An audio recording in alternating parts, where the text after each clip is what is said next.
Hey everyone, welcome back to The Explainer. Today we are decoding the financial architecture of the Digital Shopping Mall, or DSM, wealth engine. If you're an investor or an entrepreneur evaluating scalable passive income platforms, the source documentation here presents a really fascinating and frankly highly aggressive model for wealth generation.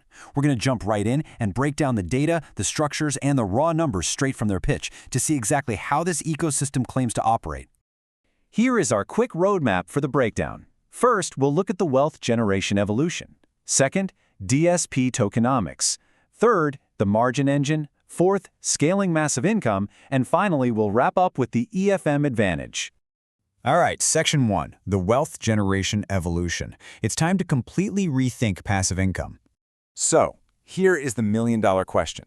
How do you actually build massive capital without drowning in traditional business overhead? Because, let's face it, historically, scaling up meant taking on real estate, payroll, and massive capital expenditures. Beating that overhead trap is kind of the holy grail for any investor. Take a look at this contrast. On one side, you have traditional business, right? It's weighed down by wages, rent, fixed assets, and that constant nagging risk of holding inventory. It just aggressively eats into your net profit. But the DSM documentation contrasts this with their own ecosystem, which boasts literally zero traditional overhead. Instead, it relies entirely on a 10-level deep global affiliate network and exclusive pre-order discounts to drive volume. Their whole pitch is that this removes those traditional barriers to entry and completely bypasses capital risk. Moving on to Section 2. Let's look under the hood at DSP tokenomics, the actual value engine here. So this entire engine runs on something called digital shopping points, or DSPs. Now, a crucial detail from the source material. These are not meant to be some volatile crypto asset you can just dump on an exchange. No, they are secure internal shopping vouchers used to unlock massive platform discounts. We're talking up to 99%. Backed one-to-one by digital shopping coins, they are strictly non-tradable outside the platform. DSM claims this closed-loop design is a built-in safeguard to prevent market dumping. Okay, so how does this internal economy actually scale? It's essentially a three-step cycle. First, users pre-order products at deep discounts using their DSPs. Next, that consumer demand for cheap shopping theoretically drives up the demand for the underlying asset, the DSCs. Finally, as that DSC value rises, it artificially stretches the purchasing power of the DSPs. The documentation pitches this as a completely self-sustaining cycle where demand for discounts directly fuels asset appreciation. And here is where the math gets wild. The source material projects to investors that just $18 in DSPs could stretch to cover a full retail price of $1,800. Think about that for a second. The model suggests that by participating early in the pre-order cycle, you can leverage a measly 1% initial cost into full product value.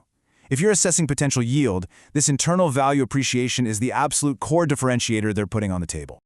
All right, let's jump to Section 3, the margin engine. We need to break down exactly where the money comes from. The system funds this entire network by adding a strict 20% markup to the supplier's original price.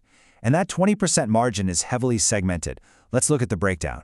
30% goes straight to purchase commissions, 20% to recommendation commissions, 10% to marketing executives, another 10% to founding members as revenue share, and the final 30% is kept for operations and profit. This right here is the exact blueprint for how new capital flows through their network. Now, DSM uses this specific distribution model to argue they operate very differently from a traditional pyramid structure. They point out that the money flows strictly from product markups, not from recruiting new member fees. For a purchase, 15% goes to the link owner, 7% to the direct sponsor, and then fractional percentages trickle all the way down levels 2 through 10. The recommendation side follows a very similar 10-level deep split, ensuring every single transaction feeds the wider affiliate tree. Which brings us to Section 4, scaling massive income. Let's anchor these percentages to some real-world economics. $50 million.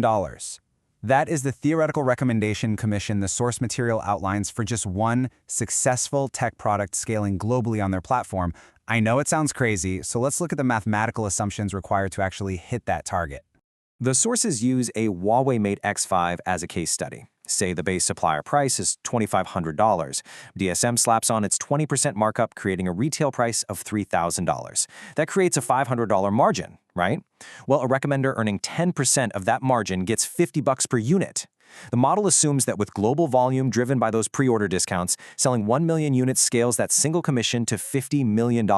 It is an entirely volume-dependent thesis. And they don't just stop at consumer tech, they apply this exact same margin engine to heavy infrastructure. The documentation actually proposes that applying that 20% margin to a $2.1 billion bridge construction deal would yield a $42 million commission for the recommender. For investors analyzing this ecosystem, the pitch is essentially that the financial scale is virtually uncapped, provided the network can actually secure and finalize deals of that massive magnitude. Finally, let's hit Section 5, the EFM advantage. Let's talk about tiered access and how you position yourself. Your potential yield ceiling here is dictated entirely by your membership tier. As you can see, ordinary members are severely restricted to just 2 deals per year, and only within their local, verified city. DSM founding members get a slightly higher cap of 10 local deals. But the top tier, the early founding member, or EFM, completely removes those bottlenecks. It offers unlimited recommendations on a global scope. From a pure investment analysis standpoint, the structure clearly incentivizes you to aim for that EFM tier. Because securing this EFM position is what actually unlocks the unlimited global deal flow and those full 10-level deep commission structures. Plus, it grants a 10% share of DSM's monthly revenue. And according to the documents, unlocking this highest tier limitless earning engine requires a minimum initial threshold of just $100 in DSPs. So, with promises of unlimited global scaling, multi-million-dollar commissions, and a barrier to entry of literally just $100, the claims are incredibly aggressive. Which leaves us with this final provocative question. Does this model represent a genuine, structurally sound revolution in decentralized wealth generation, or are these mathematical projections simply too good to be true? As always, that is for you and your portfolio to decide. Thanks for joining this explainer, and remember to always keep questioning the data. Catch you next time.